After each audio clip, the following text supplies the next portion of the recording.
Good morning to all. आज ਆਪਾਂ next chapter start ਕਰਨਾ ਹੈ। ਠੀਕ ਹੈ, 7 ਚੈਪਟਰ ਬਾਅਦ ਚ ਰਿਪੀਟ ਹੋਊਗਾ। ਆਪਾਂ ਪਹਿਲਾਂ 8th ਚੈਪਟਰ ਕਰਾਂਗੇ। ਤਾਂ 8 ਚੈਪਟਰ ਦਾ ਆਪਣੇ ਕੋਲ ਥਿਊਰੀ ਹੈ ਮੈਕਸਿਮਮ। ਅੱਜ ਵਾਲੇ ਚੈਪਟਰ ਦੇ ਵਿੱਚ ਸਟਾਰਟਿੰਗ ਦੇ ਵਿੱਚ ਵੀ ਆਪਾਂ ਜੋ ਵੀ ਡਿਸਕਸ ਕਰਨਾ that is a part of theory.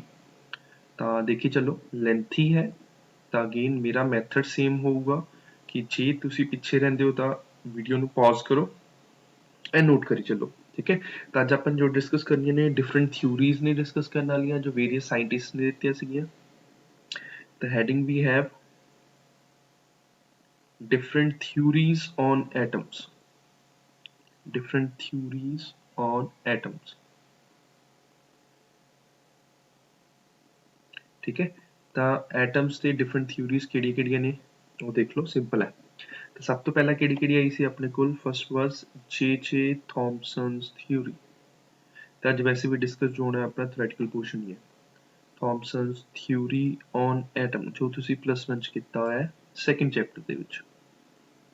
ਤਾਂ ਜੇ ਥॉमसन ਨੇ ਕੀ ਲੈਟ ਕੀਤਾ ਸੀ ਕਿ ਜਿਹੜਾ ਆਪਣੇ ਕੋਲ ਐਟਮ ਹੈ ਉਹ ਉਹਦੇ ਇੱਕ ਤਰਬੂਜ ਦੀ ਤਰ੍ਹਾਂ, ਠੀਕ ਹੈ, ਜਿਸ ਦੇ ਵਿੱਚ ਆਪਣੇ ਕੋਲ ਰੈਂਡਮਲੀ ਇਲੈਕਟ੍ਰੋਨ ਤੇ ਪੋਜ਼ਿਟਿਵ ਚਾਰਜ ਡਿਸਟਰੀਬਿਊਟਡ ਨੇ।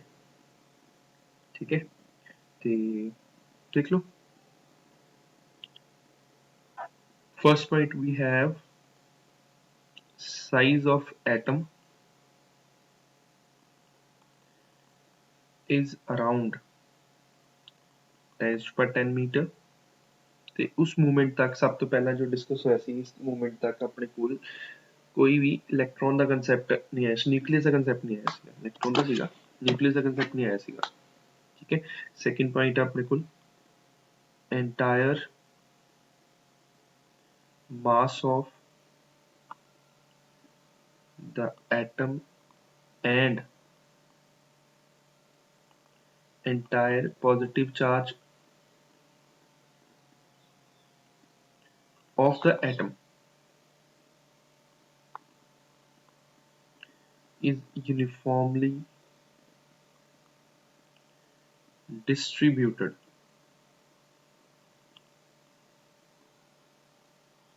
throughout the atom। तो सारे एटम का ਜਿਹੜਾ ਮਾਸ ਹੈ ਤੇ ਪੋਜ਼ਿਟਿਵ ਚਾਰਜ ਹੈ ਕੀ ਹੈ ਯੂਨੀਫਾਰਮਲੀ ਡਿਸਟ੍ਰੀਬਿਊਟਡ ਹੋਇਆ ਪਿਆ ਐਟਮ ਦੇ ਵਿੱਚ। ਠੀਕ ਹੈ, ਸਿੰਪਲ ਹੈ। ਫਿਰ ਮੇਨ ਵਾਟਰਮੈਲਨ ਵਾਲਾ ਪੁਆਇੰਟ ਆ ਜਾਂਦਾ ਹੈ। The third point is electrons are placed at same points in the atom like seeds in watermelon।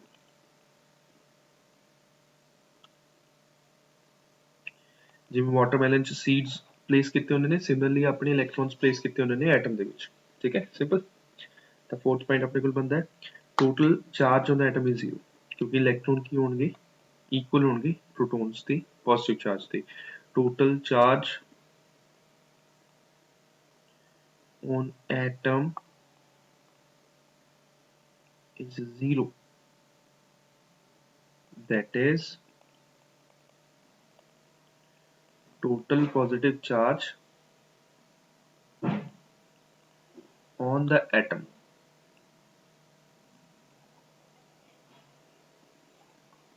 total positive charge on the atom is equal to total negative charge on the electron। simple statement है ऊपर लिखना है different pen ਨਾਲ। total positive charge on the atom is equal to total negative charge on electrons। ठीक है, तो जितना total positive charge है एटम्स ਦੇ ਉਨਾ ਕਿਹਦੇ ਇਕੁਅਲ ਹੈ ਉਹ ਇਲੈਕਟ੍ਰॉन्स ਦੇ ਇਕੁਅਲ ਹੈ ਨੈਗੇਟਿਵ ਚਾਰਜ ਦੇ। ਸਿੰਪਲ। ਤੇ ਕੀ ਆਪਣੇ ਕੋਲ ਥॉमसन्स ਪਲਮ ਪੁਡਿੰਗ ਮਾਡਲ ਵੀ ਕਹਿੰਦੇ ਇਸ ਨੂੰ ਆਪਾਂ।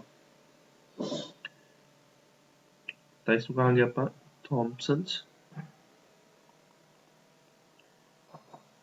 model is also called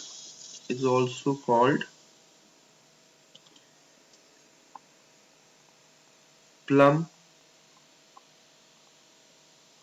pudding model। ਤਾਂ ਥੌਮਸਨ ਦੇ ਮਾਡਲ ਨੂੰ ਆਪਾਂ ਇੱਕ ਹੋਰ ਨਾਮ ਦਿੱਤਾ ਗਿਆ ਸੀ, that is Thomson's plum pudding model. Simple ਹੈ। ਤੇ ਜਿਵੇਂ ਪਲਮ ਪੁਡਿੰਗ ਹੁੰਦੀ ਹੈ, ਪੁਡਿੰਗ ਹੁੰਦੀ ਹੈ, ਆਪਣੇ ਕੋਲ ਕੇਕ ਹੁੰਦਾ, ਉਸ 'ਚ ਆਪਣੇ ਕੋਲ ਕੈਸ਼ੂ ਵਗੈਰਾ ਡਿਸਟਰੀਬਿਊਟਡ ਹੁੰਦੇ ਨੇ। ਸਿਮਿਲਰਲੀ ਆਪਣੇ ਕੋਲ ਐਟਮ ਦੇ ਵਿੱਚ ਇਲੈਕਟ੍ਰੋਨਸ ਤੇ ਪ੍ਰੋਟੋਨਸ ਤੇ ਪੋਜ਼ਿਟਿਵ ਆਇਨਸ ਤੇ ਨੈਗੇਟਿਵ ਚਾਰजेस ਨੇ, ਉਹ ਡਿਸਟਰੀਬਿਊਟਡ ਨੇ। ਫਿਰ ਹਰੇਕ ਥਿਊਰੀ ਤੋਂ ਬਾਅਦ ਉਹਦੇ ਲਈ ਲਿਮਿਟੇਸ਼ਨਸ ਆਉਣਗੀਆਂ। ਲਿਮਿਟੇਸ਼ਨਸ ਐਂਡ ਡਰਾਬੈਕਸ ਮਤਲਬ ਕਿਹੜੀਆਂ ਚੀਜ਼ਾਂ ਨੂੰ ਇਹ ਐਕਸਪਲੇਨ ਨਹੀਂ ਕਰ ਪਾਇਆ ਇਹ ਮਾਡਲ। ਸਿੰਪਲ ਹੈ, ਥਿਊਰੀ ਹੈ, ਹੋਰ ਕੁਛ ਨਹੀਂ। ਤਾਂ ਇਹ ਇੱਕ ਤਾਂ ਰਦਰਫੋਰਡ ਦਾ ਐਕਸਪੈਰੀਮੈਂਟ ਐਕਸਪਲੇਨ ਨਹੀਂ ਕਰ ਪਾਇਆ, it couldn't explain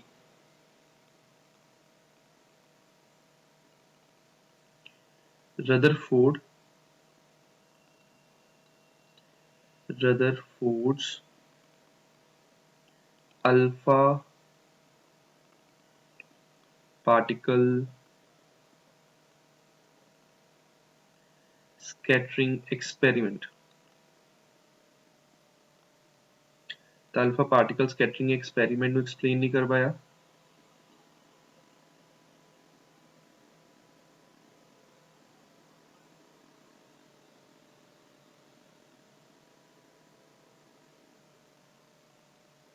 second point ਕੀ ਆਪਣੇ ਕੋਲ ਕਿ ਸਿਰਫ ਇਹ ਸਪੈਕਟਰਲ ਲਾਈਨਸ ਨੂੰ ਐਕਸਪਲੇਨ ਨਹੀਂ ਕਰ ਪਾਇਆ। ਠੀਕ ਹੈ, ਦੋ ਚੀਜ਼ਾਂ ਆ ਗਈਆਂ, ਇੱਕ ਤਾਂ ਰਦਰਫੋਰਡ ਦੇ ਐਕਸਪੈਰੀਮੈਂਟ ਨੂੰ ਐਕਸਪਲੇਨ ਨਹੀਂ ਕਰ ਪਾਇਆ, ਦੂਸਰਾ ਸਪੈਕਟਰਲ ਲਾਈਨਸ ਨੂੰ।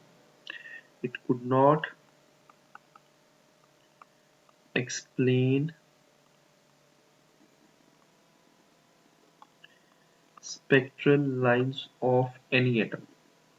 अब ਹੋਰ ਥਿਊਰੀਜ਼ ਕਰਾਂਗੇ ਆਪਾਂ, ਇਸ ਚੈਪਟਰ 'ਚ ਪਾਰਟ ਹੈ।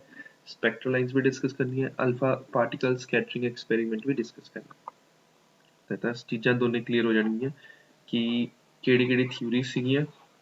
ਰਦਰਫੋਰਡ ਨੇ ਜਿਹੜੀ ਥਿਊਰੀ ਦਿੱਤੀ ਸੀ ਉਹ ਅਲਫਾ ਪਾਰਟੀਕਲ ਸਕੈਟਰਿੰਗ ਐਕਸਪੈਰੀਮੈਂਟ ਦੇ ਬੇਸ ਤੇ ਹੀ ਦਿੱਤੀ ਸੀ। ਤੇ ਨੈਕਸਟ ਵਾਲਾ ਆਪਣੇ ਕੋਲ ਜਿਹੜੀ ਹੈਡਿੰਗ ਬਣਦੀ ਹੈ ਉਹ ਆਪਣੇ ਕੋਲ ਰਦਰਫੋਰਡ ਦੀ ਬਣਦੀ ਹੈ, ਮਤਲਬ ਉਹਦੇ ਵਾਸਤੇ ਆਪਾਂ ਨੂੰ ਸਪੇਸ ਕ੍ਰੀਏਟ ਕਰਨੀ ਪਊਗੀ। ਠੀਕ ਹੈ, ਹੈਡਿੰਗ ਲਿਖ ਲਓ, ਹੈਡਿੰਗ ਨੀਚੇ ਕਰੂੰਗਾ ਮੈਂ, ਉੱਪਰ ਸਪੇਸ ਬਣਾ ਕੇ ਫਿਰ ਉੱਪਰ ਉਹ ਲਿਖਾਂਗੇ ਜਿਹੜਾ ਡਾਇਗਰਾਮ ਜੋ ਰਦਰਫੋਰਡਸ ਅਲਫਾ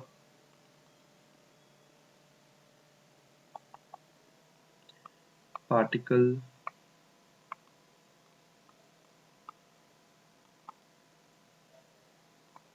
scattering experiment। ਹੁਣ ਵੀਡੀਓ ਨੂੰ ਪੌਜ਼ ਕਰਕੇ ਨੋਟ ਕਰ ਲਓ ਥਿਊਰੀ ਇਹਦੀ।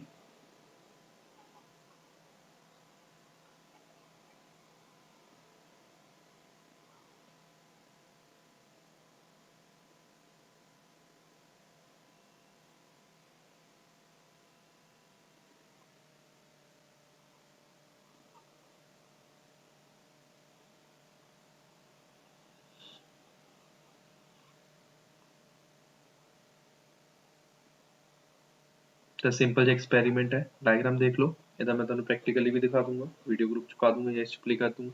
ਇਸ 'ਚ ਵੈਸੇ ਪਲੇ ਨਹੀਂ ਕਰ ਸਕਦੇ, ਠੀਕ ਹੈ, ਦਿਖਾ ਦੂੰਗਾ ਮੈਂ ਤੁਹਾਨੂੰ ਗਰੁੱਪ 'ਚ ਪਾ ਕੇ। ਤਾਂ ਆਪਣੇ ਕੋਲ ਕੀ ਹੈ, ਆਪਣੇ ਕੋਲ ਇੱਕ ਰੇਡੀਓ ਐਕਟਿਵ ਸਬਸਟੈਂਸ ਹੈ। ਸਭ ਤੋਂ ਪਹਿਲਾਂ ਕੀ ਲਿੱਤਾ, ਇੱਕ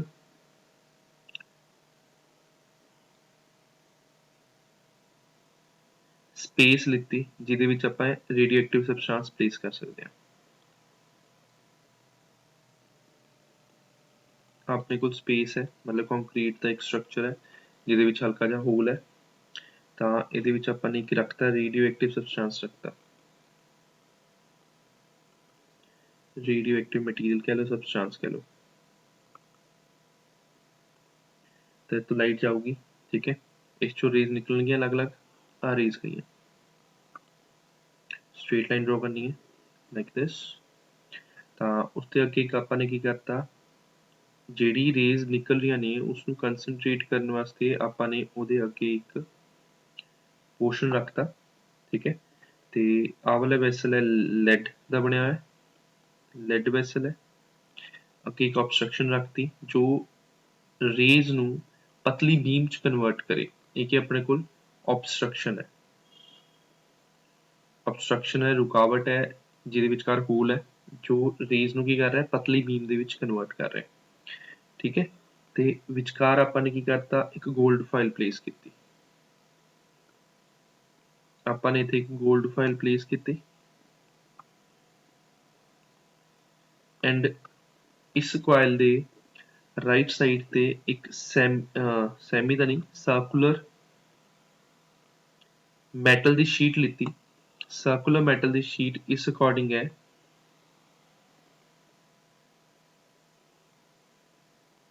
ठीक है ਤੇ ਉਹਦੇ ਅੰਦਰ ਕੀ ਕਰਤਾ ਜ਼ਿੰਕ ਸਲਫਾਈਡ ਦੀ ਕੋਟਿੰਗ ਕਰਤੀ ਤਾਂ ਇਸ ਕੋਟਿੰਗ ਨਾਲ ਕੀ ਹੋਇਆ ਕਿ ਇੱਥੇ ਸਾਰਿਆਂ ਤੇ ਸ਼ਾਈਨ ਪ੍ਰੋਡਿਊਸ ਹੋਈ ਗ੍ਰੀਨ ਫਲੋਰੋਸੈਂਟ ਲਾਈਟ ਪ੍ਰੋਡਿਊਸ ਹੋਈ ਗ੍ਰੀਨ ਫਲੋਰੋਸੈਂਟ ਲਾਈਟ ਪ੍ਰੋਡਿਊਸ ਹੋਈ ਯਾਨੀ ਦੀ ਵੀਡੀਓ ਜਿਹੜੀ ਹੈ 2-3 ਵੀਡੀਓਜ਼ ਹੋਣਗੀਆਂ ਐਨੀਮੇਸ਼ਨ ਵਾਲੀ ਵਧੀਆ ਵੀਡੀਓਜ਼ ਅਵੇਲੇਬਲ ਨੇ ਉਹ ਮੈਂ ਗਰੁੱਪ 'ਚ ਪਾ ਦੂੰਗਾ ਬਟ ਉਹ ਵੀਡੀਓ ਤਾਂ ਦੇਖਿਓ ਜੇ ਇਹ ਵਾਲੇ ਕਲਾਸ ਲਗਾਉਣ ਤੋਂ ਬਾਅਦ ठीक है इस नाल होगा कि ਜਿਹੜੀਆਂ ऑब्जर्वेशंस ने ਤੁਹਾਨੂੰ ਸਾਰੀਆਂ याद हो ਜਾਣਗੀਆਂ ਤੇ आर्टिकल भी प्रॉपरली माइंड 'ਚ ਰਹਿ ਜਾਊਗਾ ठीक है ਤਾਂ ਆਪਣੇ ਕੋਲ ਜਿਹੜੀ ਇਸ ਸਾਈਡ ਤੇ 골ਡ ਫਾਈਲ ਸੀ ਉਸ ਤੋਂ ਅਲੱਗ-ਅਲੱਗ ਐਂਗਲਸ ਤੇ ਪਾਰਟੀਕਲਸ ਸਕੈਟਰ ਕੀਤੇ ठीक है ਜਿੱਥੇ ਜਿੱਥੇ ਪਾਰਟੀਕਲ ਸਕੈਟਰ ਕੀਤੇ ਕਿਹੜੇ ਵਾਲੇ ਅਲਫਾ ਪਾਰਟੀਕਲ ਤੇ ਅਲਫਾ ਬੀਮ ਹੈ ਅਲਫਾ ਰੇਜ਼ ਦੀ ਅਲਫਾ ਪਾਰਟੀਕਲ ਬੀਮ ਕਹਿ ਸਕਦੇ ਹੋ ਅਲਫਾ ਰੇਜ਼ ਕਹਿ ਸਕਦੇ ਇੱਕੋ ਗੱਲ ਹੈ the alpha particles ਜਿੱਥੇ ਜਿੱਥੇ strike ਕੀਤੇ ਉੱਥੇ ਉੱਥੇ green fluorescent light produce ਹੋਈ ਹੁਣ ਇਸ green fluorescent light ਦਾ logic ਕੀ ਹੈ ਕਿ ਜਿੱਥੇ ਆਪਣੇ ਕੋਲ ions strike ਕਰਨਗੇ zinc sulfide ਤੇ ਉੱਥੇ green fluorescent light produce ਹੋਗੀ but ਜਿਸ ਜਗ੍ਹਾ ਤੇ ਜ਼ਿਆਦਾ quantity ਚ ion strike ਕਰਨਗੇ ਉੱਥੇ ਜ਼ਿਆਦਾ produce ਹੋ ਜਿਸ ਜਗ੍ਹਾ ਤੇ ਘੱਟ strike ਕਰਨਗੇ ਉੱਥੇ ਘੱਟ green light ਆਊ ਤਾਂ ਇਹਦੀਆਂ observations ਕੀ ਸੀ ਹੁਣ ਵੀਡੀਓ ਨੂੰ ਪੌਜ਼ ਕਰਕੇ ਚਾਹੇ ਡਾਇਗਰਾਮ ਡਰਾ ਕਰੋ ਠੀਕ ਹੈ ਕਿਉਂਕਿ ਡਾਇਗਰਾਮ ਡਰਾ ਕਰਨ ਨੂੰ ਹਮੇਸ਼ਾ ਜ਼ਿਆਦਾ ਟਾਈਮ ਲੱਗਦਾ ਹੈ as compare to theory note ਕਰਨ ਨੂੰ ਥਿਊਰੀ ਨੋਟ ਨਾਲ ਹੋ ਜਾਂਦੀ ਹੈ ਡਾਇਗਰਾਮ ਡਰਾ ਕਰਨ ਦਾ ਟਾਈਮ ਲੱਗਦਾ ਹੁੰਦਾ ਕਿਉਂਕਿ ਇਹਦੇ ਪੁਆਇੰਟ ਕਿਹੜੇ ਨੇ ਕੰਕਲੂਜਨ ਵਾਲੇ ਫਿਰ ਇੱਕ ਵਾਰ ਤੁਹਾਡੀ ਡਾਇਗਰਾਮ ਜੇ ਡਰਾ ਹੋਗੀ ਫਿਰ ਮੈਂ ਤੁਹਾਨੂੰ ਇਸ ਨੂੰ ਪਿਕਸ ਐਟਲੀਸਟ ਦਿਖਾ ਸਕਦਾ ਐਨੀਮੇਸ਼ਨ ਵਾਲੀਆਂ ਠੀਕ ਹੈ ਜਿਸ ਨਾਲ ਤੁਹਾਨੂੰ ਹੋਰ ਕਲੈਰੀਫਾਈ ਹੋ ਜਾਊਗਾ ਬਟ ਇੱਕ ਵਾਰ ਡਾਇਗਰਾਮ ਕੰਪਲੀਟ ਕਰ ਲਓ ਥਿਊਰੀ ਕੰਪਲੀਟ ਕਰ ਲਓ ਤਾਂ ਆਪਣੇ ਕੋਲ ਕੰਕਲੂਜਨਸ ਕੀ ਆਂਦਾ ਹੈ ਕਿ ਜਿਹੜੇ ਮੈਕਸਿਮਮ ਲਾਈਟ ਪ੍ਰੋਡਿਊਸ ਹੋਈ ਹੈ ਉਹ ਸਾਹਮਣੇ ਹੋਈ ਹੈ ਮਤਲਬ ਮੈਕਸਿਮਮ ਜਿਹੜੇ ਪਾਰਟੀਕਲਸ ਗਏ ਨੇ ਉਹ ਇਸ ਸਾਈਡ ਤੇ ਸਟ੍ਰਾਈਕ ਕਰਕੇ ਤੇ ਇੱਥੇ ਗ੍ਰੀਨ ਲਾਈਟ ਪ੍ਰੋਡਿਊਸ ਕਰਕੇ ਥੋੜੀ ਬਹੁਤੀ ਲਾਈਟ ਬਾਕੀ ਸਾਰੇ ਪਾਸੇ ਪ੍ਰੋਡਿਊਸ ਹੋਈ ਹੈ ਉਹਦੇ ਬਾਰੇ ਆਪਾਂ ਇੱਕ ਫਾਰਮੂਲਾ ਡਿਸਕਸ ਕਰਨਾ ਹੈ ਤਾਂ first conclusion C most of the alpha particle ਜਿੰਨਾ ਡਾਇਗਰਾਮ ਨਹੀਂ ਡਰਾ ਹੋਈ ਤਾਂ ਵੀਡੀਓ ਨੂੰ ਪੌਜ਼ ਕਰਕੇ ਪਹਿਲਾਂ ਡਾਇਗਰਾਮ ਨੋਟ ਕਰੋ ਫਿਰ ਇਹਦੀ ਥਿਊਰੀ ਸੁਣੋ alpha particles go undeviated undeviated मतलब बिना बेंड होके गए नहीं ठीक है बिना बेंड हुए काफी सारे अल्फा पार्टिकल्स गए नहीं very few alpha particles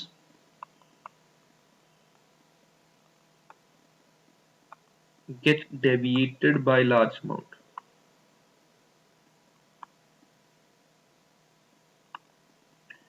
very few alpha particles का थोड़े ਜਿਹੇ ਐਂਗਲਾਂ ਤੇ ਬੈਂਡ ਹੋਏ ਨੇ ਤੇ ਬਿਲਕੁਲ ਥੋੜੇ ਜਿਹੇ and some alpha particles get deflected by 180 degree ਕਾਫੀ ਥੋੜੇ ਜਿਹੇ ਨੇ ਜਿਹੜੇ 180 ਡਿਗਰੀ ਤੇ ਡਿਫਲੈਕਟ ਹੋਏ ਨੇ ठीक है तो अपने को की है कि काफी सारे ਜਿਹੜੇ ਪਾਰਟੀਕਲਸ ਨੇ ਮੋਸਟ ਉਹ ਕੀ ਹੋ ਗਏ ਅਨਡਿਵੀਟਡ ਬਿਨਾ ਬੈਂਡ ਹੋ ਕੇ ਗਏ ਨੇ ਜਿਹੜੇ ਥੋੜੇ ਜਿਹੇ ਨੇ ਉਹ ਬਿਲਕੁਲ ਥੋੜਾ ਥੋੜਾ ਬੈਂਡ ਹੋਏ ਨੇ ਫਿਰ ਥਰਡ ਪੁਆਇੰਟ ਬੰਦਾ ਆਪਣੇ ਕੋਲ ਐਂਡ ਇਹ ਕਿ ਇੱਕ ਗ੍ਰਾਫ ਬਣਨਾ ਹੁੰਦਾ ਹੈ ਗ੍ਰਾਫ ਕੁਝ ਇਸ ਟਾਈਪ ਦਾ ਹੈ ਆ ਚੀਜ਼ ਗ੍ਰਾਫ ਹੈ ਤਾਂ ਥੀਟਾ ਹੋ ਜਾਊਗਾ x ਐਕਸਿਸ ਹੋ ਜੂ ਡੇਵੀਏਸ਼ਨ ਤੇ y ਐਕਸਿਸ ਹੋ ਜਾਊਗਾ ਆਪਣੇ ਕੋਲ number of alpha particles scattered ਜਿਹੜੇ scattered ਹੋਏ ਨੇ ठीक है तो x axis की रिप्रेजेंट करूंगा अपने कुल x axis रिप्रेजेंट कर रहेगा थीटा जिससे एंगल ते डेविएट होया है ते y axis रिप्रेजेंट कर रहा है नंबर ऑफ पार्टिकल जेडे डेविएट हुए ने तो थर्ड पॉइंट बनदा अपने कुल number of alpha particles scattered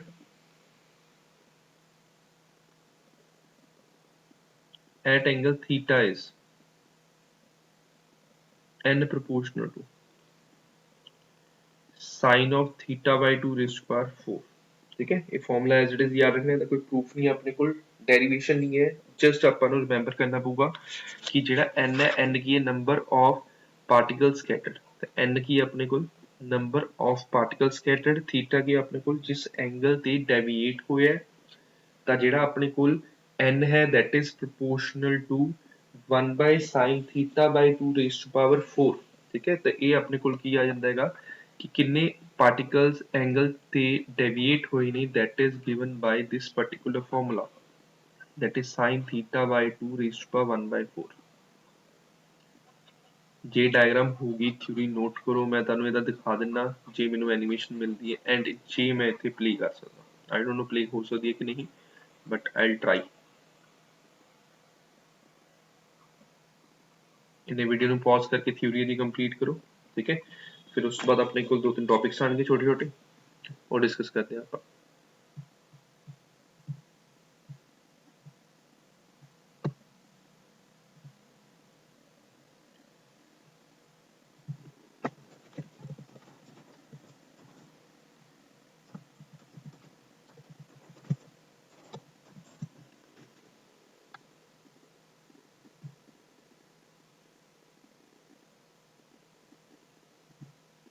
Let's see if this GIF plays or not।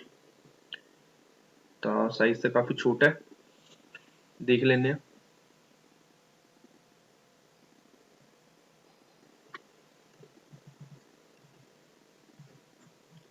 Visible ਹੋ ਰਿਹਾ, ਹੁਣ ਹੋ ਰਿਹਾ ਹੋਣਾ ਚਾਹੀਦਾ। ਧਿਆਨ ਨਾਲ ਦੇਖੋ, ਇੱਥੋਂ ਆਪਣੇ ਕੋਲ ਲਾਈਟ ਆ ਰਹੀ ਹੈ, ਲਾਈਟ ਆ ਕੇ ਸਟ੍ਰਾਈਕ ਕਰ ਰਹੀ ਹੈ, ਤਾਂ ਮੈਕਸਿਮਮ ਲਾਈਟ ਤਾਂ ਇੱਥੇ ਦਿਖ ਰਹੀ ਹੈ। This is gold foil. ਇਹ ਆਪਣੇ ਕੋਲ obstruction ਹੈ, ਜਿਹਦੇ ਚੋਂ ਜਿਹੜਾ ਬੀਮ ਦਾ ਕੰਮ ਕਰ ਰਹੀ ਹੈ। ਇਹ ਆਪਣੇ ਕੋਲ ਲੈਡ ਵੈਸਲ ਹੈ, ਤੇ ਕੁਝ ਸਾਈਡਾਂ ਤੇ ਵੀ ਸਕੈਟਰ ਕਰ ਰਹੇ ਨੇ।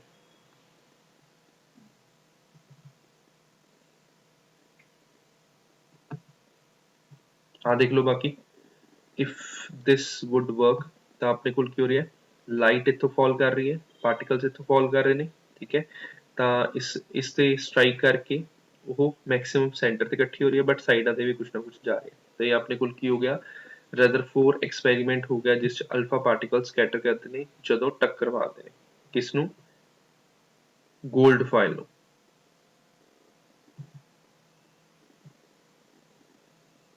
ਤੇ ਫਲੋਰੋਸੈਂਟ ਕਿਉਂ ਪ੍ਰੋਡਿਊਸ ਹੁੰਦੀ ਹੈ, ਕਿ ਜਦੋਂ ਆਪਣੇ ਕੋਲ ਪੋਜ਼ਿਟਿਵ ਨੈਗੇਟਿਵ ਆਇਨਸ, ਕੋਈ ਵੀ ਆਇਨਸ, ਈਵਨ ਕਿ ਇਲੈਕਟ੍ਰੋਨਸ ਵੀ ਆਪਣੇ ਕੋਲ ਪ੍ਰੋਸੈਸ ਕਰਦੇ ਨੇ ਗ੍ਰੀਨ ਲਾਈਟ, ਫਲੋਰੋਸੈਂਟ ਲਾਈਟ ਪ੍ਰੋਡਿਊਸ ਕਰਨ ਦਾ। ਜਦੋਂ ਇਹ ਆਇਨਸ ਕਿਸੇ ਜ਼ਿੰਕ ਸਲਫਾਈਡ ਦੀ ਕੋਟਿੰਗ ਤੇ ਸਟ੍ਰਾਈਕ ਕਰਦੇ ਨੇ, ਤਾਂ ਇਹ ਗ੍ਰੀਨ ਫਲੋਰੋਸੈਂਟ ਲਾਈਟ ਪ੍ਰੋਡਿਊਸ ਕਰਦੇ ਨੇ, ਤੇ ਉਹ ਲਾਈਟ ਨੂੰ ਦੇਖ ਕੇ ਹੀ ਆਪਾਂ ਨੂੰ ਪਤਾ ਲੱਗਦਾ ਹੈ। ਕਲੀਅਰ। ਨੈਕਸਟ ਆਪਣੇ ਕੋਲ ਹੈ, ਨੈਕਸਟ ਹੈਡਿੰਗ ਲਾ ਲਓ। ਜੇ ਪਿਛਲਾ ਕਿਸੇ ਦਾ ਵੀ पोर्शन पेंडिंग है ना, पॉज करके नोट करो प्रॉपर्ली, ठीक है। Next we have distance of closest approach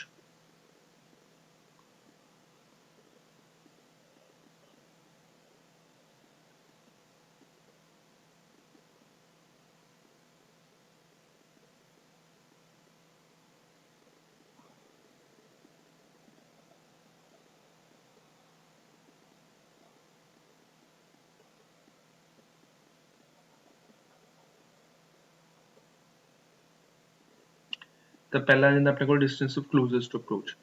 ਤੇ ਇਹਦਾ ਮਤਲਬ ਕੀ ਹੁੰਦਾ ਹੈ ਕਿ ਲੈਟਸ ਸੇ ਆਪਣੇ ਕੋਲ ਇੱਕ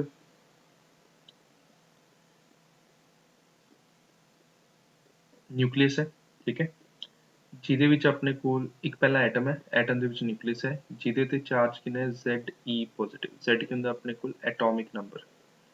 ਤਾਂ ਜਿੰਨਾ ਐਟੋਮਿਕ ਨੰਬਰ ਹੁੰਦਾ ਉਨੇ ਉਸ ਚ ਨੰਬਰ ਆਫ ਪ੍ਰੋਟੋਨਸ ਹੁੰਦੇ ਨੇ, ਉਨੇ ਉਸ ਨੰਬਰ ਆਫ ਇਲੈਕਟ੍ਰੋਨਸ ਹੁੰਦੇ। ਆਪਾਂ ਪੋਜ਼ਿਟਿਵ ਚਾਰਜ ਦੀ ਗੱਲ ਕਰਦੇ ਹਾਂ, ਠੀਕ ਹੈ। ਤਾਂ ਆਪਣੇ ਕੋਲ ਇੱਕ ਆ ਗਿਆ ਅਲਫਾ ਪਾਰਟੀਕਲ ਹੈ, ਅਲਫਾ ਪਾਰਟੀਕਲ ਜਾਊ। ਹੁਣ ਜਿਹੜਾ ਨਿਊਕਲੀਅਸ ਹੈ ਉਸ ਤੇ Ze ਪੋਜ਼ਿਟਿਵ ਹੈ, ਅਲਫਾ ਪਾਰਟੀਕਲ ਤੇ ਪੋਜ਼ਿਟਿਵ ਚਾਰਜ ਹੈ। ਤਾਂ ਇੱਥੋਂ ਜੇ ਪਿੱਛੋਂ ਕਿਸੇ ਪਾਰਟੀਕੂਲਰ ਸਪੀਡ ਤੋਂ ਆਪਾਂ ਨੇ ਉਸਨੂੰ ਫਾਇਰ ਕੀਤਾ ਹੈ, ਤਾਂ ਉਹ ਕੀ ਕਰੂਗਾ, ਸਲੋ ਡਾਊਨ ਕਰੂ ਡਿਊ ਟੂ ਰਿਪਲਸਿਵ ਫੋਰਸ। ਤਾਂ ਪੋਜ਼ਿਟਿਵ ਚਾਰਜ ਹੈ ਅਲਫਾ ਤੇ। ਅਲਫਾ ਕੀ ਹੁੰਦਾ, ਯਾਦ ਕਰੋ, ਇਹ ਹੁੰਦਾ nucleus of helium atom. Helium atom ਦੇ ਵਿੱਚ ਕਨਫਿਗਰੇਸ਼ਨ ਕੀ ਹੁੰਦੀ ਹੈ, 2He4। ਹੁਣ ਦੋ ਇਸ ਚ ਇਲੈਕਟ੍ਰੋਨਸ ਨੇ, ਦੋ ਇਸ ਚ ਪ੍ਰੋਟੋਨਸ ਨੇ। ਜੇ ਦੋ ਇਲੈਕਟ੍ਰੋਨਸ ਬਾਹਰ ਕੱਢ ਦਈਏ ਤਾਂ ਇਸ ਤੇ ਚਾਰਜ ਕਿੰਨਾ ਆ ਜਾਊਗਾ, that will be 2 positive। ਤਾਂ ਚਾਰਜ ਕਿੰਨਾ ਆ ਗਿਆ ਇਲੈਕਟ੍ਰੋਨ ਤੇ, सॉरी चार्ज कितना आ गया अपने को एटम ਤੇ ਨਿਊਕਲੀਅਸ 2 ਪੋਜ਼ਿਟਿਵ ਤਾਂ ਜਿਹੜਾ ਚਾਰਜ 2 ਪੋਜ਼ਿਟਿਵ ਆਇਆ ਹੈ, ਤਾਂ ਉਸ ਨਾਲ ਬਣਿਆ ਕੀ ਇਹ ਸਿਰਫ ਨਿਊਕਲੀਅਸ ਬਚਿਆ ਆਪਣੇ ਕੋਲ ਹੀਲੀਅਮ ਦਾ। ਜਿਹੜਾ ਨਿਊਕਲੀਅਸ ਬਚਿਆ ਹੀਲੀਅਮ ਦਾ ਉਸ ਨਿਊਕਲੀਅਸ ਨੂੰ ਕੀ ਕਹਿੰਦੇ ਆਪਾਂ ਅਲਫਾ ਪਾਰਟੀਕਲ ਕਹਿੰਦੇ ਆ। ਠੀਕ ਹੈ ਕਲੀਅਰ। ਤਾਂ ਇਸ ਨਿਊਕਲੀਅਸ ਨੂੰ ਕੀ ਕਹਿੰਦੇ ਆਪਾਂ ਅਲਫਾ ਪਾਰਟੀਕਲ ਕਹਿੰਦੇ ਆ। ਤਾਂ ਇੱਕ ਵੈਲੋਸਿਟੀ ਅਪਰੋਚ ਕਰ ਰਿਹਾ ਤੇ ਅਪਰੋਚ ਕਰਕੇ इस पर्टिकुलर जगह ਤੇ ਕੀ ਹੋ ਜਾਊਗਾ ਵੈਲੋਸਿਟੀ 0 ਹੋ ਜਾਊਗੀ ਫਿਰ ਉਹ ਵਾਪਸ ਜਾਣਾ ਸਟਾਰਟ ਕਰ ਦੋ ਕਿ ਲੈਟਸ ਸੇ ਡਿਸਟੈਂਸ r ਹੈ। ਤਾਂ ਲੌਜਿਕ ਸਮਝੋ ਕਿ ਆਪਾਂ ਨੇ ਇੱਕ ਪਾਰਟਿਕੂਲਰ ਸਪੀਡ ਤੇ ਅਲਫਾ ਪਾਰਟੀਕਲ ਨੂੰ ਫਾਇਰ ਕੀਤਾ v ਦੀ ਸਪੀਡ ਤੇ ਜਦੋਂ ਉਹ ਅਪਰੋਚ ਕਰੂਗਾ ਨਿਊਕਲੀਅਸ ਨੂੰ ਐਟਮ ਨੂੰ ਉਸ ਮੂਵਮੈਂਟ ਤੇ ਉਸ ਦੀ ਸਪੀਡ ਹੌਲੀ ਹੌਲੀ ਡਿਕਰੀਜ਼ ਕਰੂ ਡਿਊ ਟੂ ਇਲੈਕਟ੍ਰੋਸਟੈਟਿਕ ਫੋਰਸ ਕਿਉਂਕਿ ਅਪੋਜ਼ ਕਰ ਰਹੀ ਹੈ। ਤਾਂ ਇੱਕ ਪੁਆਇੰਟ ਇਹੋ ਜਿਹਾ ਜਦੋਂ ਉਹਦੀ ਸਪੀਡ ਹੋ ਜਾਊ 0 ਜਦ ਉਹਦੀ ਸਪੀਡ 0 ਹੋਗੀ ਉਸ ਤੋਂ ਬਾਅਦ ਉਹ ਵਾਪਸ ਨੂੰ ਜਾਊ ਡਿਊ ਟੂ ਇਲੈਕਟ੍ਰੋਸਟੈਟਿਕ ਰਿਪਲਸਿਵ ਫੋਰਸ। ਤਾਂ ਮੈਕਸਿਮਮ ਕਿੰਨੇ ਡਿਸਟੈਂਸ ਤੱਕ ਅਲਫਾ ਪਾਰਟੀਕਲ ਉਸ ਐਟਮ ਦੇ ਨੇੜੇ ਜਾ ਸਕਦਾ ਹੈ that distance is called closest approach distance। the statement we same ਹੈ the distance up to which alpha particle can go near to the nucleus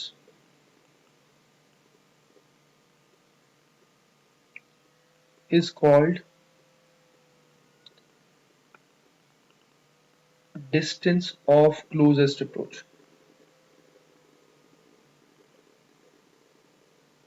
ठीक है तो मैक्सिमम कितना नेड़े जा सकता है जो अल्फा पार्टिकल है nucleus they that distance is called closest approach distance. ਤਾਂ ਇਸ ਦਾ ਮੈਥਮੈਟੀਕਲ ਪੋਰਸ਼ਨ ਕੀ ਹੈ ਕਿ ਜਦੋਂ ਇਨੀਸ਼ੀਅਲ ਸੀ ਉਸ ਮੂਵਮੈਂਟ ਤੇ ਉਸਦੀ ਕਾਈਨੈਟਿਕ એનર્ਜੀ ਸੀ ਅਲਫਾ ਪਾਰਟੀਕਲ ਦੀ। ਠੀਕ ਹੈ ਇਨੀਸ਼ੀਅਲ ਜਦੋਂ ਉਹ ਇਸ ਪੁਆਇੰਟ ਤੇ ਪਹੁੰਚਿਆ ਤਾਂ ਵੈਲੋਸਿਟੀ 0 ਹੋ ਗਈ ਉਹਦੀ ਕਿੰਨੀ ਬਚੀ ਹੈ ਪੋਟੈਂਸ਼ੀਅਲ એનર્ਜੀ। ਤਾਂ ਕਾਈਨੈਟਿਕ એનર્ਜੀ ਦਾ ਫਾਰਮੂਲਾ ਕੀ ਹੁੰਦਾ ਆਪਣੇ ਕੋਲ half mv square potential energy ਦਾ ਕੀ ਹੁੰਦਾ ਹੈ 1/4 पाई epsilon naught ਇਹ ਇਲੈਕਟ੍ਰੋਸਟੈਟਿਕ potential energy ਹੈ q1 q2 by r q1 ਕਿੰਨਾ ਇੱਥੇ 1/4 पाई ਨੂੰ ਮੈਂ k ਲਿਖ ਰਿਹਾ q1 ਕਿੰਨਾ ਅਲਫਾ ਪਾਰਟੀਕਲ ਤੇ ਕਿੰਨਾ ਚਾਰਜ ਹੈ 2e ਆ ਵਾਲਾ ਚਾਰਜ ਕਿੰਨਾ ਹੋ ਗਿਆ 2e ਪੋਜ਼ਿਟਿਵ ਤੇ न्यूक्लियस ਤੇ ਕਿੰਨੇ ZE positive divide by R। ਠੀਕ ਹੈ ਬਸ R ਦੀ ਵੈਲਿਊ ਸੋਲਵ ਕਰ ਲਓ ਸਪੇਸ ਆਪਾਂ ਇੱਥੇ ਕ੍ਰੀਏਟ ਕਰ ਦਿੰਦੇ ਹਾਂ ਤਾਂ ਇੱਥੇ ਆਪਣੇ ਕੋਲ R ਕਿਹਦੇ ਇਕੁਅਲ ਬਣ ਜਾਊਗਾ it will be K 2ZE square by half mv square. ਇਹ ਆਪਣੇ ਕੋਲ ਕੀ ਹੈ ਡਿਸਟੈਂਸ ਆਫ ਕਲੋਜ਼ੈਸਟ ਅਪਰੋਚ। ਠੀਕ ਹੈ ਤਾਂ R ਕੀ ਆ ਗਿਆ ਆਪਣੇ ਕੋਲ ਡਿਸਟੈਂਸ ਆਫ ਕਲੋਜ਼ੈਸਟ ਅਪਰੋਚ। ਤੇ ਇਸ ਤੋਂ ਆਪਾਂ ਨੇ ਕੈਲਕੂਲੇਟ ਕਰ ਸਕਦੇ ਹਾਂ ਆਪਾਂ ਅਸਿਊਮ ਕਰਦੇ ਹਾਂ ਕਿ ਜਿਹੜਾ ਆ ਵਾਲਾ ਅਲਫਾ ਪਾਰਟੀਕਲ ਹੈ ਉਹ ਇੱਥੇ ਤੱਕ ਪਹੁੰਚਿਆ ਜੇ ਇੱਥੇ ਤੱਕ ਪਹੁੰਚਿਆ ਤਾਂ r ਦੀ ਵੈਲਿਊ ਆ ਗਈ। ਠੀਕ ਹੈ ਇੱਥੇ ਦੇਖੋ ਧਿਆਨ ਨਾਲ ਮਤਲਬ ਆਪਾਂ ਨੇ ਅਸਿਊਮ ਕੀਤਾ ਨੈਕਸਟ ਪੁਆਇੰਟ ਹੈ ਆਪਣੇ ਕੋਲ ਹੋਪ ਤੁਸੀਂ ਪਿਛਲਾ ਡਰਾ ਕਰ ਲਿਆ ਹੋਊਗਾ ਆਪਾਂ ਨੇ ਅਸਿਊਮ ਕੀਤਾ ਕਿ ਜਿੱਥੇ ਤੱਕ ਮੈਕਸਿਮਮ ਜਿਹੜਾ ਅਲਫਾ ਪਾਰਟੀਕਲ ਹੈ ਟੱਚ ਕਰਕੇ ਵਾਪਸ ਆਇਆ ਜਿੱਥੇ ਤੱਕ ਮੈਕਸਿਮਮ ਅਲਫਾ ਪਾਰਟੀਕਲ ਟੱਚ ਕਰ ਸਕਦਾ ਹੈ ਠੀਕ ਹੈ ਤਾਂ ਉੱਥੇ ਤੱਕ ਹੀ ਉਸਦਾ ਰੇਡੀਅਸ ਹੈ। ਤਾਂ ਇਸ ਤੋਂ ਹੀ ਆਪਾਂ ਨੇ ਮਤਲਬ size of nucleus the gas work ਕੀਤਾ। ठीक है from this experiment या this calculation this experiment theoretical है the size of nucleus was calculated size of nucleus was calculated simple। ਤਾਂ ਇਸ ਤੋਂ ਹੀ size of nucleus ਦਾ ਆਪਾਂ ਨੇ calculation ਕੀਤੀ।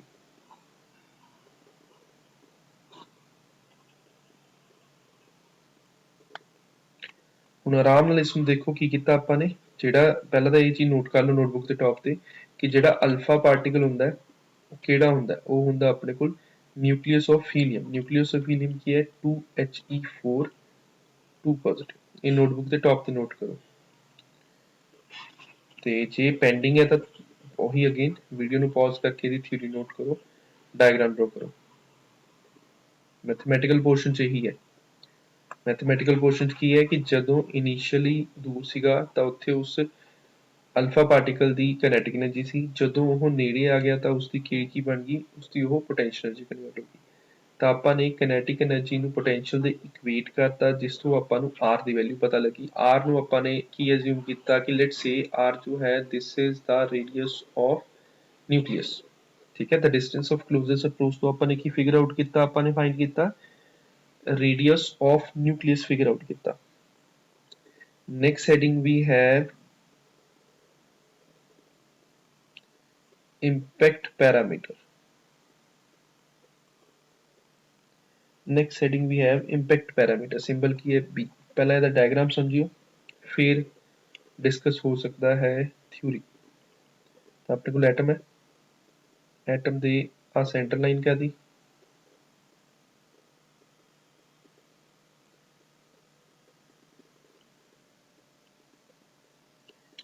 ਆ ਡਿਸਟੈਂਸ ਹੈ B, ਜਿਸਨੂੰ ਆਪਾਂ ਇੰਪੈਕਟ ਪੈਰਾਮੀਟਰ ਕਹਿ ਰਹੇ ਹਾਂ। ਤਾਂ ਅਲਫਾ ਪਾਰਟੀਕਲ ਆ ਰਿਹਾ, ਸਟ੍ਰੇਟ ਮੂਵ ਕਰੂਗਾ,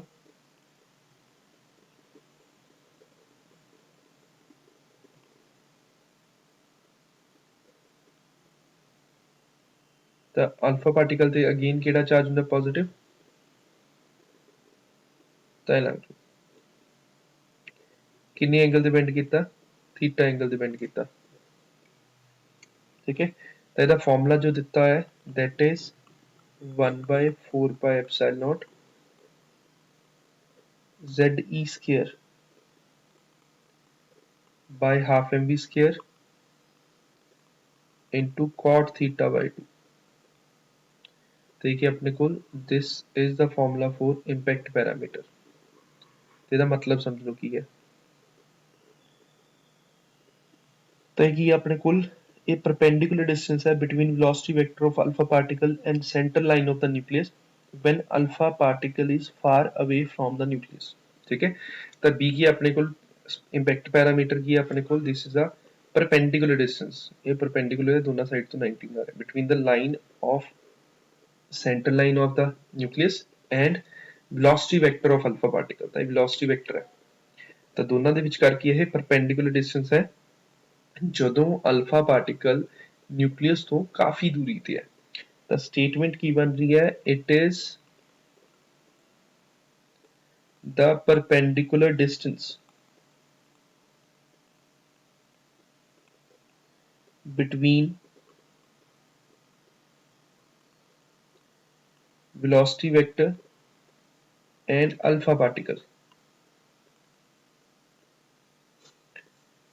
velocity vector of alpha particle, word गलत कर गया मैं, velocity vector of alpha particle and central line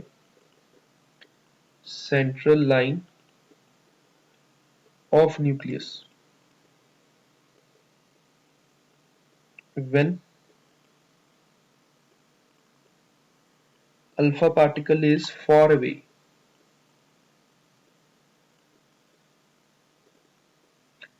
from the nucleus। ਜਦੋਂ ਅਲਫਾ ਪਾਰਟੀਕਲ ਕੀ ਹੋਵੇ ਕਾਫੀ ਦੂਰ ਹੋਵੇ ਨਿਊਕਲੀਅਸ ਤੋਂ, ਉਸ ਮੂਵਮੈਂਟ ਤੇ ਦੋਨਾਂ ਦੇ ਵਿਚਕਾਰਲਾ perpendicular distance is called impact parameter. ਫਿਰ ਇਹਦੇ ਸਪੈਸ਼ਲ ਕੇਸ ਬਣਦੇ ਨੇ,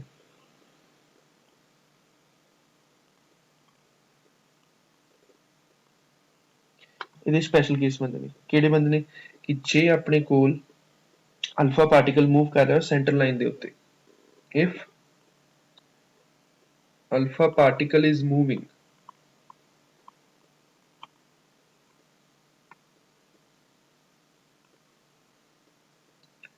on the center line of the nucleus, ਜੇ ਸੈਂਟਰ ਲਾਈਨ ਦੇ ਉੱਤੇ ਨਿਊਕਲੀਅਸ ਤੇ ਮੂਵ ਕਰ ਰਿਹਾ ਹੋਵੇ, ਮਤਲਬ ਇਸ ਸਾਈਡ ਤੇ ਹੈ, ਤਾਂ B ਕਿੰਨਾ ਹੋ ਜਾਊਗਾ 0। ਹੁਣ ਜੇ B 0 ਆ ਗਿਆ ਤਾਂ ਆਪਣੇ ਕੋਲ ਪੂਰੇ ਫਾਰਮੂਲੇ 'ਚ ਲੈਫਟ ਸਾਈਡ 0 ਹੈ, ਜੇ ਲੈਫਟ ਸਾਈਡ 0 ਹੈ ਤਾਂ cot theta by 2 which implies cot theta by 2 0 ਬਣ ਜਾਊਗਾ। ਤਾਂ ਆਪਣੇ ਕੋਲ cot theta 0 ਕਿੱਥੇ ਹੁੰਦਾ 90 ਡਿਗਰੀ ਤੇ, tan theta 0 ਕਿੱਥੇ ਹੁੰਦਾ 0 ਤੇ, tan 90 ਕਿੰਨਾ ਹੁੰਦਾ ਇਨਫਿਨਿਟੀ। ਤਾਂ cot theta ਕਿੰਨਾ ਹੋ ਜਾਊਗਾ ਆਪਣੇ ਕੋਲ, ਮਤਲਬ theta by 2 ਕਿੰਨਾ ਹੋ ਜਾਊਗਾ that is 90 ਡਿਗਰੀ। ਤਾਂ theta ਕਿੰਨਾ ਹੋ ਗਿਆ 180 डिग्री। ਤਾਂ ਸੈਂਸ ਕੀ ਬਣਦੀ ਹੈ ਕਿ ਜੇ ਆਪਾਂ ਡਾਇਰੈਕਟ ਅਪਰੋਚ ਕਰਾਂਗੇ ਨਿਊਕਲੀਅਸ ਨੂੰ ਤਾਂ ਟੱਕਰ ਮਾਰ ਕੇ ਐਜ਼ ਇਟ ਇਜ਼ ਵਾਪਸ ਆਉ ਤਾਂ ਥੀਟਾ ਕਿੰਨਾ ਬਣ ਜਾਊਗਾ 180 ਡਿਗਰੀ। ਇਹਦਾ ਮਤਲਬ ਇਹ ਹੈ ਪੁਆਇੰਟ ਕਲੀਅਰ। ਇਸ ਪਾਰਟਿਕੂਲਰ ਫਾਰਮੂਲੇ 'ਚ ਹੀ ਵੈਲਿਊ ਪੁੱਟ ਕਰ ਰਹੇ ਹਾਂ ਆਪਾਂ ਕਿ b ਦੀ ਵੈਲਿਊ 0 ਪੁੱਟ ਕੀਤੀ, ਜਦੋਂ b ਦੀ ਵੈਲਿਊ 0 ਪੁੱਟ ਕੀਤੀ ਉਸ ਮੂਵਮੈਂਟ ਤੇ theta comes out to be 180 degree. Simple. Second point ਆਪਣੇ ਕੋਲ ਬਣਦਾ ਹੈ ਜੇ ਅਲਫਾ ਪਾਰਟੀਕਲ ਕਾਫੀ ਦੂਰ ਹੈ, if alpha particle is moving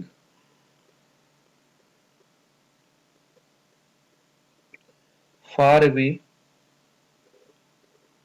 from the nucleus, ਜੇ nucleus ਤੋਂ ਕਾਫੀ ਦੂਰ ਹੋਵੇ then b ਕਿੰਨਾ ਹੋ ਜਾਊਗਾ infinity। ठीक है, जे b infinity हो गया cot theta by 2 किदे इक्वल हो गया infinity ਦੇ,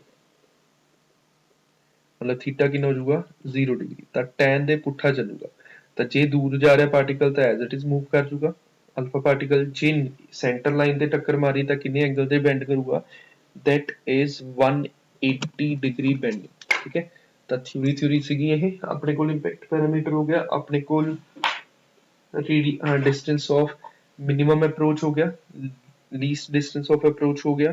ठीक है, रदरफोर्ड एक्सपेरिमेंट हो गया। रदरफोर्ड एक्सपेरिमेंट डिटेल च है तो उस तो बाद रदरफोर्ड दे अपने कोल फिर अजम्पशनस ने ਕਿਹੜੀਆਂ ਆਪਣੇ ਕੋਲ ਥਿਊਰੀਜ਼ ਦੇ ਬੇਸ ਤੇ ਆਪਾਂ ਨੇ ਐਟਮ ਦੇ ਸਟਰਕਚਰ ਨੂੰ ਡਿਸਕਸ ਕੀਤਾ। ਬਟ ਇੱਕ ਸ਼ਾਰਟ ਦੇ ਵਿੱਚ ਮੈਂ ਚੀਜ਼ਾਂ ਨਹੀਂ ਕਰਾਉਂਗਾ, ਤੁਸੀਂ ਅੱਜ ਇਸ ਨੂੰ ਚੱਜ ਨਾਲ ਸਮਝੋ ਤੇ ਰਦਰਫੋਰਡ ਐਕਸਪੈਰੀਮੈਂਟ ਦੀ ਮੈਂ ਡਾਇਗਰਾਮ ਦੁਆਰਾ ਵਿਜ਼ੂਅਲਾਈਜ਼ ਕਰਾ ਦਿੰਦਾ ਕਿ ਗ੍ਰੀਨ ਲਾਈਟ ਕਿਵੇਂ ਪ੍ਰੋਡਿਊਸ ਹੁੰਦੀ ਹੈ ਉਸ 'ਚ। ਬਾਕੀ ਵੀਡੀਓ ਨੂੰ ਪੌਜ਼ ਕਰਕੇ ਤੁਸੀਂ ਨੋਟ ਕਰੋ ਆਰਾਮ ਨਾਲ ਜਿਹੜੀ ਦੀ ਥਿਊਰੀ ਹੈ। I'll try to figure out if I'll get something else and ਇਹਦੇ 'ਚ ਤਾਂ ਤੁਹਾਨੂੰ ਮੇਰੇ ਹਿਸਾਬ ਨਾਲ ਕਲੀਅਰ ਹੋ ਜਾਣਾ ਚਾਹੀਦਾ ਕਿ ਆਪਣੇ ਕੋਲ ਕਿਹੜੇ ਫੀਚਰਸ ਦਿੱਤੇ ਹੋਏ ਨੇ, ਕੀ ਦਿੱਤਾ ਹੋਇਆ। ਆਪਣੇ ਕੋਲ ਪਹਿਲਾਂ ਕੀ ਹੈਗਾ, ਜਦੋਂ ਡਾਇਗਰਾਮ ਦਿਖ ਰਹੀ ਹੈ ਵਿਚਕਾਰ ਰੇਡੀਓਐਕਟਿਵ ਮਟੀਰੀਅਲ ਹੈ, ਯੈਸ ਇਸ 'ਚ ਪ੍ਰੋਪਰਲੀ ਵਿਜ਼ੀਬਲ ਹੋ ਰਿਹਾ। ਵਿਚਕਾਰ ਆਪਣੇ ਕੋਲ ਰੇਡੀਓਐਕਟਿਵ ਮਟੀਰੀਅਲ ਹੈ ਤੇ ਕਿਸ ਦੇ ਵਿੱਚ ਰੇਡੀਓਐਕਟਿਵ ਮਟੀਰੀਅਲ ਰੱਖਿਆ ਹੋਇਆ ਲੈਡ ਸਟਰਕਚਰ ਦੇ ਵਿੱਚ ਰੱਖਿਆ ਹੋਇਆ। ਫਿਰ ਉਸ ਤੋਂ ਬਾਅਦ ਇੱਕ ਆਬਸਟਰਕਸ਼ਨ ਹੈ ਜੋ ਕੀ ਕਰ ਰਿਹਾ ਉਸਨੂੰ ਹਾਈ ਬੀਮ ਦੇ ਵਿੱਚ ਕਨਵਰਟ ਕਰ ਰਿਹਾ। ਇੱਥੇ ਆਪਣੇ ਕੋਲ 골ਡ ਫਾਇਲ ਹੈ, 골ਡ ਫਾਇਲ ਤੇ ਜਦੋਂ ਸਟ੍ਰਾਈਕ ਕਰੂਗੀ ਲਾਈਟ ਰੇਜ਼ ਉਸ ਮੂਵਮੈਂਟ ਤੇ that will scatter in various angle। Maximum light ਕਿੱਥੇ ਇਕੱਠੀ ਹੋਈ ਸੈਂਟਰ ਤੇ, ਬਾਕੀ ਲਾਈਟਸ ਕਿੱਥੇ ਹੋਗੀ ਸਾਈਡਸ ਤੇ, ਜਿਹਦੇ ਲਈ ਆਪਾਂ ਨੇ ਫਾਰਮੂਲਾ ਡਿਰਾਈਵ ਕੀਤਾ that n is proportional to 1 by sin theta by 2 raised to power 4। ठीक है, ਤਾਂ ਅੱਜ ਵਾਸਤੇ ਇੰਨਾ ਹੀ ਹੈ। ਬਾਕੀ ਪ੍ਰੋਪਰਲੀ ਨੋਟ ਕਰੋ ਡਾਇਗਰਾਮ ਨੂੰ। ਮੈਂ ਬਾਰ-ਬਾਰ ਬੋਲ ਰਿਹਾ ਡਾਇਗਰਾਮ ਨੂੰ ਡਰਾ ਕਰਨ 'ਚ ਟਾਈਮ ਲੱਗਦਾ ਹੁੰਦਾ ਹੈ।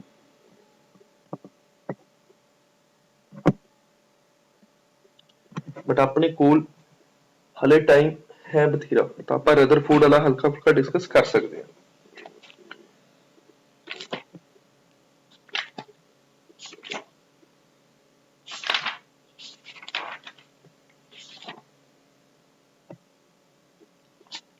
ਰਦਰਫੋਰਡ ਦੀ ਐਟਲੀਸਟ 2-4 assumptions ਦੀ ਗੱਲ ਨੇ, ਜ਼ਿਆਦਾ ਨਹੀਂ।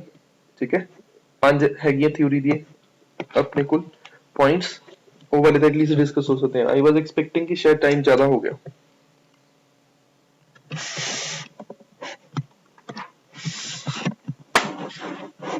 ਤਾਂ ਦੇਖ ਲਓ ਹੈਡਿੰਗ ਵੀ ਹੈ, ਪਹਿਲਾਂ ਪਿਛਲਾ ਰਿਮੂਵ ਕਰਤਾ, ਦੈਨ ਹੈਡਿੰਗ ਵੀ ਹੈ Rutherford's theory on atom।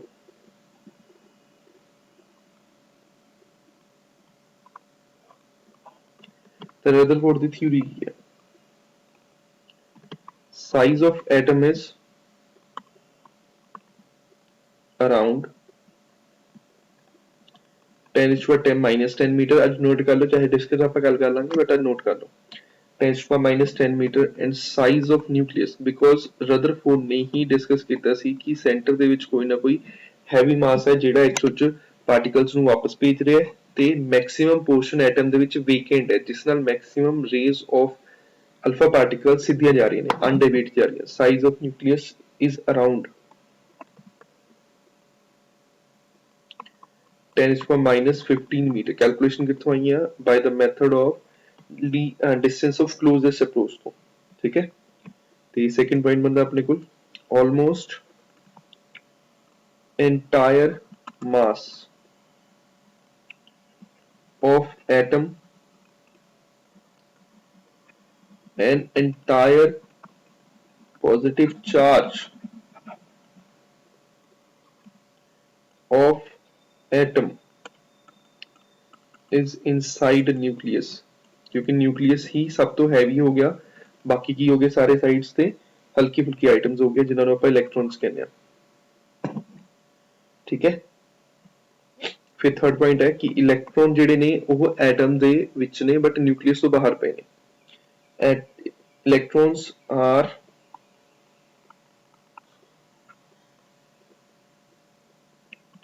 moving around the nucleus in any orbit moving around the nucleus in any orbit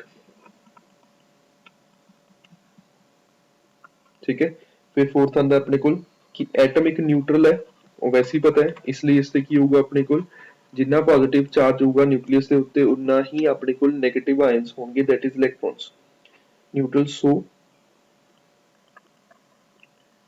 positive charge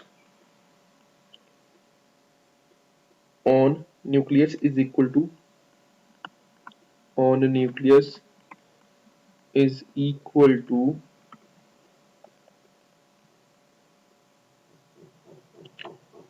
negative charge on electron तो जितना चार्ज न्यूक्लियस से है पॉजिटिव वाला उतना ही इलेक्ट्रॉन से होगा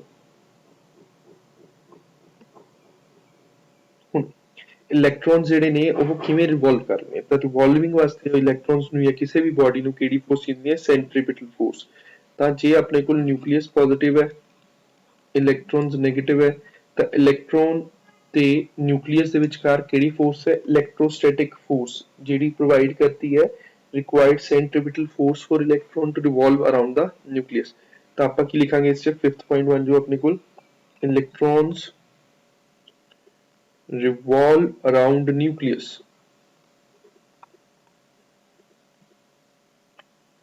because the electrostatic force ਹੁਣ nucleus ਤੇ positive charge ਹੈ ਤੇ electron ਤੇ negative charge ਹੈ ਤਾਂ ਦੋਨਾਂ ਚ ਕੀ ਹੋ ਗਿਆ attractive force ਹੋ force between electron and nucleus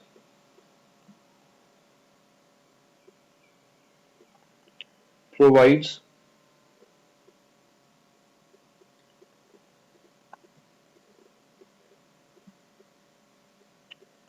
the centripetal force to electron to move in circular orbit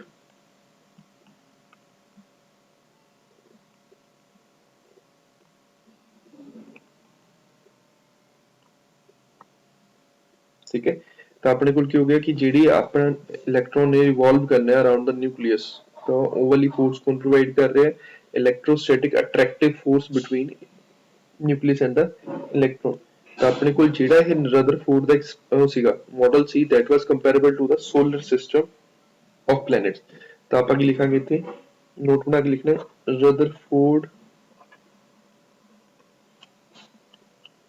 model is comparable to the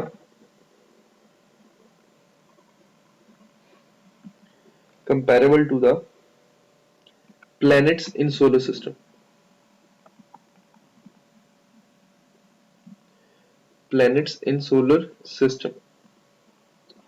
ਤਾਂ ਰਦਰਫੋਰਡ ਦਾ ਐਕਸਪੈਰੀਮੈਂਟ ਕਿਸ ਦੇ ਕੰਪੈਰੀਬਲ ਸੀਗਾ ਪਲੈਨਟਸ ਰੋਟੇਟਿੰਗ ਇਨ ਦਾ ਸੋਲਰ ਸਿਸਟਮ ਕਿ ਜਿਵੇਂ ਪਲੈਨਟਸ ਰੋਟੇਟ ਕਰਦੇ ਨੇ ਰੋਟੇਸ਼ਨ ਵਾਸਤੇ ਜਿਹੜੀ ਸੈਂਟਰੀਪੀਟਲ ਫੋਰਸ ਹੁੰਦੀ ਹੈ ਕੌਣ ਪ੍ਰੋਵਾਈਡ ਕਰਦਾ ਹੈ ਉਹ ਪ੍ਰੋਵਾਈਡ ਕੀਤੀ ਜਾਂਦੀ ਹੈ ਗ੍ਰੈਵਿਟੇਸ਼ਨਲ ਫੋਰਸ ਨਾਲ between the planets and similarly ਜਿਹੜਾ ਆਪਣੇ ਕੋਲ ਇਲੈਕਟ੍ਰੋਨ ਦਾ ਸਟਰਕਚਰ ਹੁੰਦਾ ਹੈਗਾ ਐਟਮ ਦਾ ਸਟਰਕਚਰ ਹੁੰਦਾ ਉਸ ਵਿੱਚ ਇਲੈਕਟ੍ਰੋਨਸ ਨੂੰ ਐਟਮ ਦੇ ਆਲੇ ਦੁਆਲੇ ਰੋਟੇਟ ਕਰਨ ਵਾਸਤੇ ਜਿਹੜੀ ਫੋਰਸ ਚਾਹੀਦੀ ਹੁੰਦੀ ਹੈ ਕੌਣ ਪ੍ਰੋਵਾਈਡ ਕਰਦਾ ਹੁੰਦਾ ਆਪਣੇ ਕੋਲ that is being provided by the electrostatic force between electron and nucleus जिस जिस ਦਾ ਪੈਂਡਿੰਗ ਹੈ ਨੋਟ ਕਰਨਾ ਨਾ ਉਹ ਮਤਲਬ ਪੌਜ਼ ਕਰੋ ਵੀਡੀਓ ਨੂੰ ਤੇ ਨੋਟ ਕਰ ਲਓ ਠੀਕ ਹੈ ਬਾਕੀ ਆਪਾਂ ਕੱਲ ਨੂੰ ਡਿਸਕਸ ਕਰਾਂਗੇ